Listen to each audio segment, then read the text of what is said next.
Bismillahirrahmanirrahim. Assalamualaikum warahmatullahi wabarakatuh. Alhamdulillahi rabbil alamin, allazi arsala rasulahu bil huda wa dinil haqq liyudhhirahu 'ala ad-din kullihi wa kafa billahi shahida. Asyhadu an la ilaha illallah wahdahu la syarikalah wa asyhadu anna Muhammadan abduhu wa rasuluh, amma ba'du. Alhamdulillah, kembali kita bersyukur kepada Allah Subhanahu wa taala atas segala nikmat, di antaranya nikmat sehat, nikmat iman, nikmat Islam, sehingga kita masih bisa beribadah kepada Allah Subhanahu wa taala. Dan jika kita memperbanyak syukur, Allah senantiasa menambah nikmatnya untuk kita. Kemudian salawat beserta salam semoga selalu tercurahkan untuk junjungan kita Nabi Muhammad sallallahu alaihi wasallam. Allahumma salli wa sallim wa barik ala Muhammadin wa ala alihi wa ashabihi ajma'in. Mudah-mudahan salawat kita bersambung kepada keluarganya, kepada para sahabatnya, dan juga kepada umatnya yang mengikuti sunnahnya sampai hari kiamat. Bapak Ibu kaum muslimin, kaum muslimat, jamaah salat subuh yang dimuliakan Allah Subhanahu wa taala. Allah Subhanahu wa taala berfirman, A'udzu billahi minasy syaithanir rajim. Bismillahirrahmanirrahim. Wad-duha wal laili idza saja. Ma wadda'aka rabbuka wa ma qala. Walal akhiratu khairul laka minal ula. Wala sawfa yu'tika rabbuka fatarda. Alam yajidka yatiman fa'awa. Wa wajadaka dhallan fahada wa wajadaka 'ailan fa'aghna fa ammal yatima fala taqhar wa ammas sa'ila fala tanhar wa amma bi ni'mati rabbika fahaddits.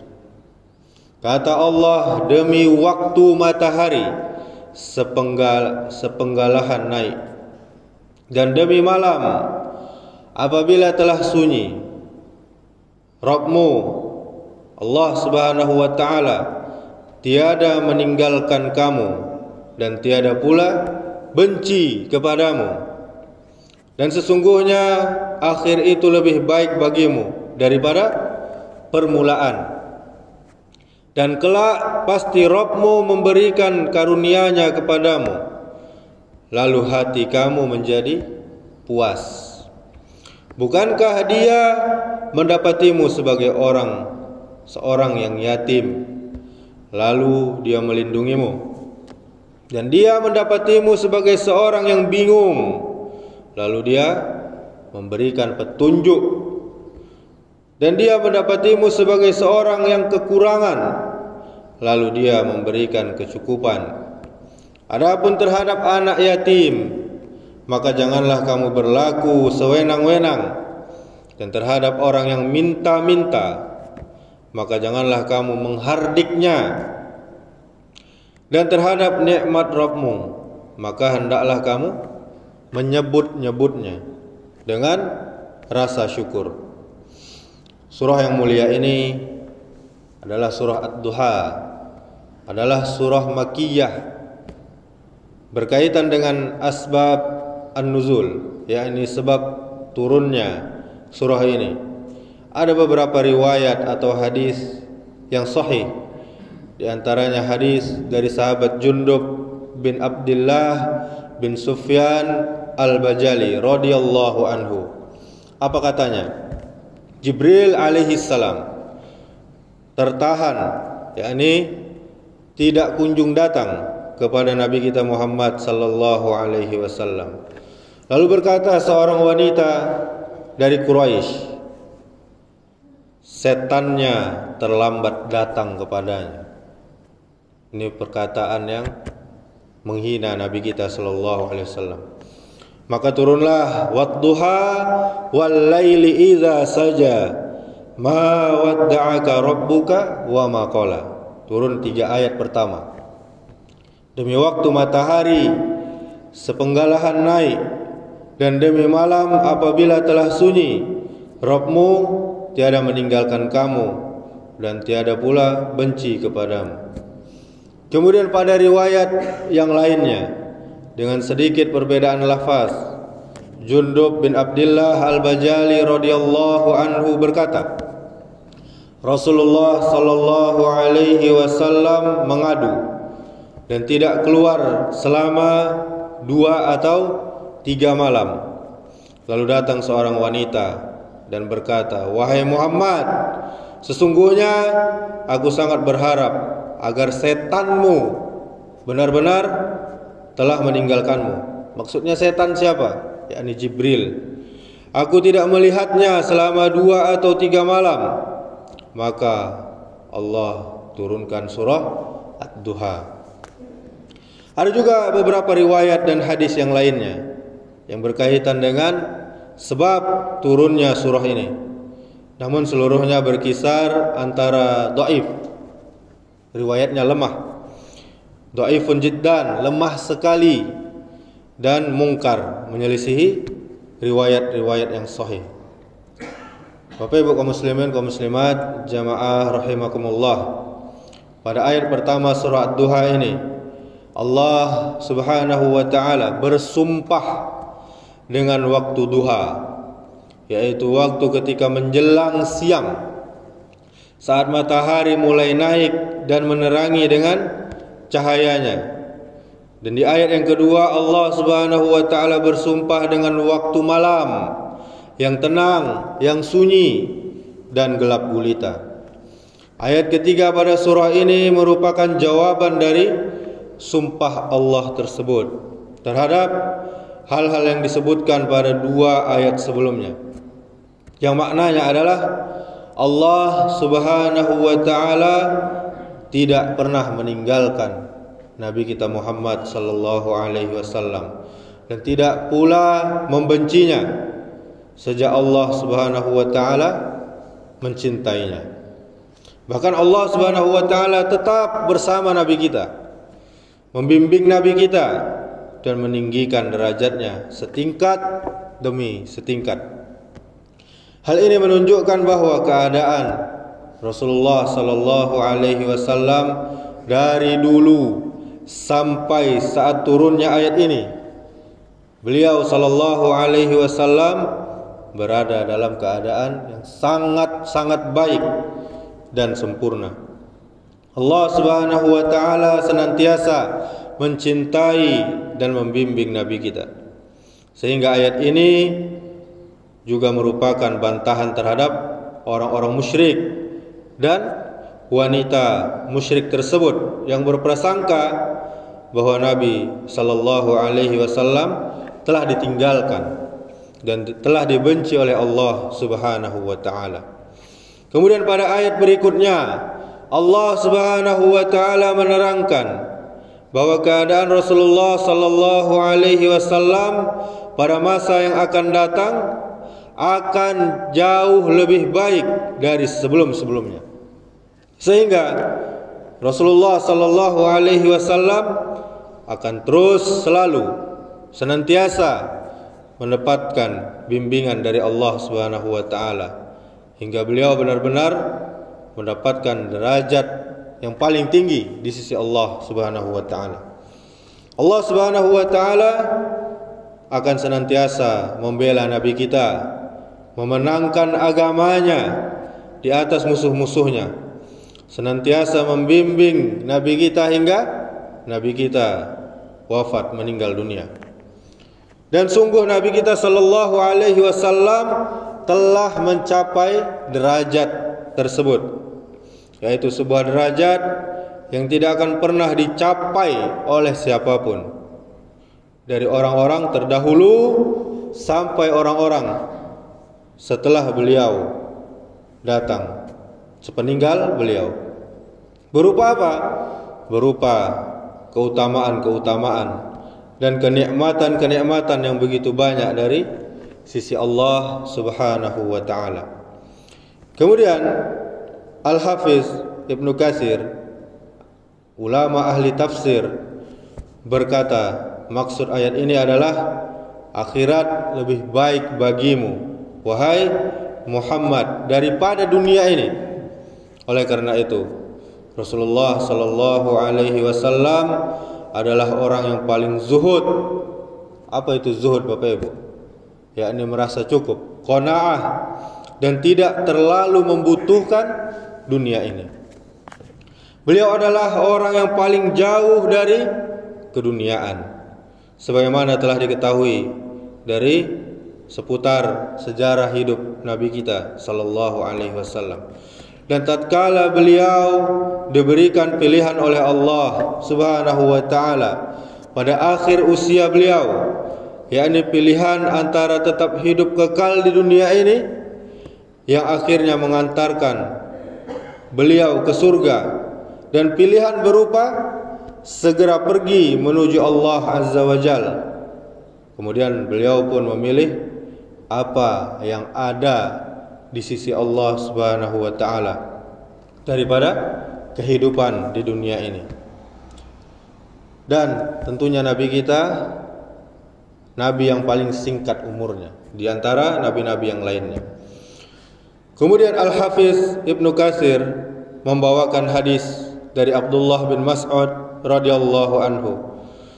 Dia berkata, Rasulullah sallallahu alaihi wasallam tidur di atas tikar. Kemudian beliau bangun, sedangkan di tubuh beliau terdapat bekas tikar. Jajak-jajak tikar tu babakeh di wajah beliau, di tubuh beliau. Kemudian para sahabat berkata, wahai Rasulullah, seandainya tadi kami siapkan untukmu alas, yakni pelapis tikar. Kemudian beliau pun bersabda, apalah artinya untukku semua yang ada di dunia ini? Tidaklah diriku berada di dunia ini melainkan bagai pengendara yang berteduh di bawah sebuah pohon, lalu kemudian pergi meninggalkannya. Begitu tawaduknya, rendah hatinya Nabi kita sallallahu alaihi wasallam. Tidak ingin difasilitasi oleh para sahabat. Kemudian berkaitan dengan penjelasan Al-Hafiz Ibnu Katsir mengenai hadis tersebut, juga ada sebuah hadis yang sahih dari Aisyah radhiyallahu anha.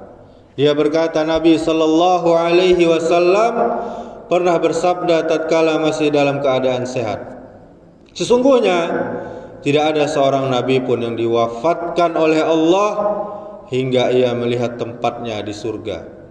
Kemudian ia diberi pilihan, maka tatkala beliau sakit dan kepalanya berada di atas pahaku, beliau pingsan sejenak. Kemudian beliau sadarkan diri dan membelalakkan matanya ke langit-langit, kemudian berkata, ya Allah, aku memilih derajat di sisimu yang maha tinggi. Aku berkata, kalau begitu beliau tidak lagi memilih kami. Aku pun mengetahui bahwa itu adalah hadis yang dahulu pernah beliau sampaikan kepada kami. Itulah kata terakhir yang beliau ucapkan, yaitu, ya Allah, aku memilih derajat di sisimu yang maha tinggi. Kemudian pada ayat yang kelima, Allah Subhanahu wa taala berfirman, wala sawfa yu'tika rabbuka fatarda, dan kelak pasti Rabbmu memberikan karunia-Nya kepadamu, lalu hati kamu menjadi puas. Pada ayat ini, Bapak Ibu jamaah rahimakumullah, Allah Subhanahu wa taala menjelaskan dan menegaskan kembali bahwa Nabi Muhammad sallallahu alaihi wasallam akan diberi karunia dan pemberian Allah sampai beliau ridha. Kemudian Syekh Abdurrahman bin Nasir As-Sa'di berkata, ayat ini merupakan sebuah ungkapan atas karunia dan pemberian Allah kepada Rasulullah sallallahu alaihi wasallam yang tidak mungkin ada ungkapan lainnya yang lebih umum dan jelas dari ungkapan ini. Dan berkenaan dengan ayat ini terdapat sebuah riwayat dari Ali bin Abdullah bin Abbas dari ayahnya Abdullah bin Abbas radhiyallahu anhu. Beliau berkata, Rasulullah sallallahu alaihi wasallam diperlihatkan hal-hal yang akan dibukakan oleh Allah Subhanahu wa taala untuk umatnya sepeninggalnya nanti. Beliau pun merasa gembira dengannya. Maka Allah turunkan surah Ad-Duha, Wad-Duha wal laili idza saja. Kemudian firman-Nya wala saufa yu'tika rabbuka fatarda. Dan kelak pasti Rabbmu memberikan karunia-Nya kepadamu, lalu hati kamu menjadi senang, menjadi puas. Kemudian Abdullah bin Abbas radhiyallahu anhu berkata, maka Allah pun memberinya 1000 istana yang terbuat dari mutiara di surga. Tanahnya adalah misik, yakni minyak wangi, dan setiap istana tersebut tersedia apa-apa yang sudah selayaknya untuknya. Kemudian Ibnu Katsir berkata, hadis ini diriwayatkan oleh Ibnu Jarir At-Tabari dari jalannya, dan sanad hadis ini sahih sampai Ibnu Abbas. Dan perkara seperti ini tidak mungkin dikatakan kecuali dengan persaksian, dengan pembenaran Rasulullah sallallahu alaihi wasallam. Kemudian ada juga hadis sahih yang lainnya yang berkaitan dengan ayat ini, yaitu hadis Abdullah bin Amr bin Al-As radhiyallahu anhu. Dia mengatakan Nabi sallallahu alaihi wasallam membaca firman Allah atas lisan Ibrahim alaihissalam, yaitu di surah Ibrahim ayat 36 yang artinya, ya Rabbku, sesungguhnya berhala-berhala itu telah menyesatkan kebanyakan daripada manusia. Maka siapa saja yang mengikutiku, maka sesungguhnya orang itu termasuk golonganku. Dan berkata Isa alaihissalam di dalam surah Al-Maidah ayat 118 yang artinya, jika engkau menyiksa mereka, maka sesungguhnya adalah hamba-hamba engkau. Dan jika engkau mengampuni mereka, sesungguhnya engkaulah yang maha perkasa lagi maha bijaksana. Kaum muslimin, kaum muslimat, jamaah yang dirahmati Allah Subhanahu wa taala. Lalu Nabi kita Muhammad sallallahu alaihi wasallam mengangkat kedua tangannya ke langit dan berkata, ya Allah, ummati, ummati, umatku, umatku. Kemudian beliau menangis. Maka Allah Subhanahu wa taala berkata, wahai Jibril, pergilah kepada Muhammad dan Rabbmu lebih mengetahui, dan tanyalah kepadanya, apa yang membuatmu menangis? Lalu Jibril mendatangi Nabi dan bertanya kepadanya. Rasulullah sallallahu alaihi wasallam memberitahukannya dan Allah lebih mengetahuinya. Kemudian Allah berkata, wahai Jibril, pergilah kepada Muhammad dan katakan, sesungguhnya kami akan membuatmu ridha dan kami tidak akan berbuat buruk kepadamu. Adapun ayat yang ke-6, Ibnu Katsir menjelaskan, kemudian Allah menyebutkan beberapa kenikmatan yang telah Allah karuniakan kepada hamba dan Rasulnya, yakni Muhammad sallallahu alaihi wasallam. Di ayat berikutnya yaitu, alam yajidka yatiman fa'awa, bukankah dia mendapatimu sebagai seorang yang yatim, tidak punya bapak, lalu dia, yakni Allah, melindungimu. Hal itu karena ayah beliau sallallahu alaihi wasallam meninggal, sedangkan dia masih berada dalam rahim ibunya, dan Nabi kita tidak pernah melihat bentuk ayahnya bagaimana. Ada yang mengatakan ayahnya meninggal setelah Nabi dilahirkan. Kemudian ibunya yang bernama Aminah bintu Wahab meninggal, sedangkan beliau sallallahu alaihi wasallam masih berusia 6 tahun. Kemudian beliau diasuh, diurus oleh kakeknya, yakni Abdul Muthalib, dan akhirnya meninggal pula kakeknya pada saat usia beliau 8 tahun. Lalu diasuh lagi Nabi oleh pamannya. Maka paman beliau yang benar-benar melindungi beliau, membela beliau, meninggikan derajatnya, menghormatinya, dan terus menolong dan melindunginya dari gangguan kaum Quraisy. Sampai akhirnya Allah Subhanahu wa taala mengutus beliau sebagai seorang rasul, dan usia beliau ketika itu sudah 40 tahun. Namun Abu Thalib tetap memeluk agama kaumnya, yakni tidak pernah masuk Islam sampai meninggalnya, yakni berupa penyembahan berhala. Semuanya itu terjadi dengan takdir Allah Subhanahu wa taala dan bimbingannya. Akhirnya Abu Thalib pun meninggal beberapa saat sebelum beliau hijrah ke Madinah.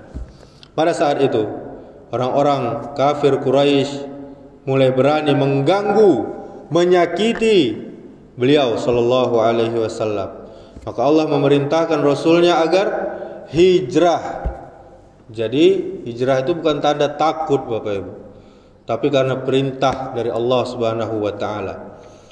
Pindah menuju sebuah tempat, yakni kaum Al-Ansar dari kalangan Al-Aus dan Al-Khazraj. Maka terjadilah sunnatullah, yakni ketentuan Allah ini dengan sangat baik dan sempurna. Kemudian tatkala beliau sampai kepada mereka, mereka menyambutnya, mereka membelanya, melindunginya, dan bahkan mereka pun berperang bersama Nabi sallallahu alaihi wasallam. Semoga Allah meridhai mereka seluruhnya. Semuanya ini terjadi dengan penjagaan Allah terhadapnya dan bimbingan Allah selalu kepadanya. Kemudian pada ayat ke-7 Allah berfirman, wa wajadaka dhallan fahada, dan bukankah dia pula yang mendapatimu sebagai seorang yang bingung atau tersesat, lalu dia memberikan petunjuk. Apa kata Ibnu Katsir menjelaskan ayat ini? Dan demikianlah kami wahyukan kepadamu, yakni Al-Quran, dengan perintah kami. Sebelumnya kamu tidaklah mengetahui apa Alkitab, yakni Al-Quran, dan tidak pula mengetahui apa iman itu. Tetapi kami menjadikan Al-Quran itu cahaya yang kami tunjuki dengannya siapa yang kami kehendaki di antara hamba-hamba kami. Dan sesungguhnya kamu benar-benar memberi petunjuk kepada jalan yang lurus. Dalam surah Asy-Syura ayat 52. Kemudian Syekh Abdurrahman bin Nasir As-Sa'di berkata, maksud ayat ini adalah Allah mendapati Nabi kita Muhammad dalam keadaan tidak mengetahui sama sekali apa itu Al-Quran, dan Allah pula yang mendidik, Allah yang membimbing agar amal perbuatan dan akhlak Nabi semakin baik dan terus membaik. Kemudian pada ayat yang ke-8-nya Allah Subhanahu wa taala berfirman, wa wajadaka ailan fa'aghna, dan bukankah dia mendapatimu sebagai seorang yang kekurangan lalu dia memberikan kecukupan. Apa kata Ibnu Katsir? Maksudnya adalah, bukankah dahulu kamu wahai Muhammad fakir dan miskin, lalu Allah membuatmu cukup dari apa-apa selain Allah Subhanahu wa taala. Sehingga Allah menggabungkan dua sifat terpuji, yakni fakir yang bersabar dan seorang yang kaya berkecukupan lalu bersyukur. Ada sebuah hadis yang sahih dari Abu Hurairah. Beliau berkata dari Nabi sallallahu alaihi wasallam. Beliau bersabda, kekayaan bukanlah kekayaan harta, akan tetapi kaya itu adalah kekayaan jiwa, yakni merasa cukup jiwanya. Dan dari Abdullah bin Amr bin Al-As radhiyallahu anhu, beliau berkata, sesungguhnya Rasulullah sallallahu alaihi wasallam bersabda, sungguh beruntung orang yang berserah diri lalu diberi rezeki dengan cukup, dan Allah telah membuatnya berkecukupan, dan Allah membuatnya menerima dengan apa-apa yang Allah berikan. Adapun 3 ayat terakhir di surah Ad-Duha ini, yakni fa ammal yatima fala taqhar wa ammas sa'ila fala tanhar wa amma bi ni'mati rabbika fahaddits. Adapun terhadap anak yatim, maka janganlah kamu berlaku sewenang-wenang, dan terhadap orang yang minta-minta, yakni pengemis, maka janganlah kamu menghardiknya, dan terhadap nikmat Rabbmu maka hendaklah kamu menyebut-nyebutnya dengan bersyukur. Makna ketiga ayat ini adalah sebagaimana dahulu dirimu, wahai Muhammad, seorang yatim yang tidak memiliki ayah, lalu Allah melindungimu dengan penjagaannya, maka janganlah kamu berlaku sewenang-wenang atau zalim terhadap anak yatim. Jangan pula kamu merasa sempit dadamu dengan kehadirannya, dan jangan pula kamu menghardik atau membentaknya, bahkan sudah seharusnya kamu memuliakannya. Berilah sesuatu yang mudah untuk kamu berikan kepadanya, dan bermuamalahlah kepadanya dengan sebaik-baiknya, sebagaimana kamu bermuamalah dengan anak-anakmu. Dan sebagaimana dahulu dirimu, wahai Muhammad, tersesat dan tidak memahami apapun, lalu Allah menunjukimu, maka janganlah kamu menghardik dan menolak dengan keras terhadap orang-orang yang meminta-minta. Bahkan berilah sesuatu yang mudah untuk kamu berikan kepadanya, atau jika tidak, maka tolaklah dengan baik, dengan lemah lembut, dan dengan akhlak yang baik. Hal ini mencakup orang yang meminta harta ataupun ilmu. Oleh karenanya, seorang guru dituntut untuk berperangai mulia, berakhlak yang baik terhadap anak didiknya.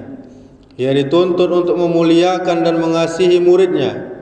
Dan sebagaimana dahulu dirimu, wahai Muhammad, fakir dan membutuhkan pertolongan orang lain, lalu Allah pun mencukupkanmu, maka bersyukurlah kepadanya dengan menyebut-nyebut nikmat Rabbmu yang mencakup kenikmatan di dunia maupun kenikmatan di akhirat yang telah Ia karuniakan kepadamu, jika terdapat padanya kemaslahatan. Dan jika tidak ada maslahatnya, tidak ada manfaatnya, maka hendaknya kamu sebutkan kenikmatan Rabbmu secara mutlak. Karena menyebut-nyebut kenikmatan dari Allah akan mengundang rasa syukur seorang mukmin dan membuahkan bertambahnya rasa cinta dalam hatinya kepada Rabbnya yang telah memberikan kenikmatan tersebut. Karena hati seorang terfitrahkan mencintai orang yang berbuat baik kepadanya. Demikianlah kajian tafsir surah Ad-Duha ini. Semoga bermanfaat, menambah ilmu, iman dan takwa kita kepada Allah Subhanahu wa taala. Subhanakallahumma wa bihamdika, asyhadu an la ilaha illa anta, astaghfiruka wa atubu ilaik. Wassalamualaikum warahmatullahi wabarakatuh.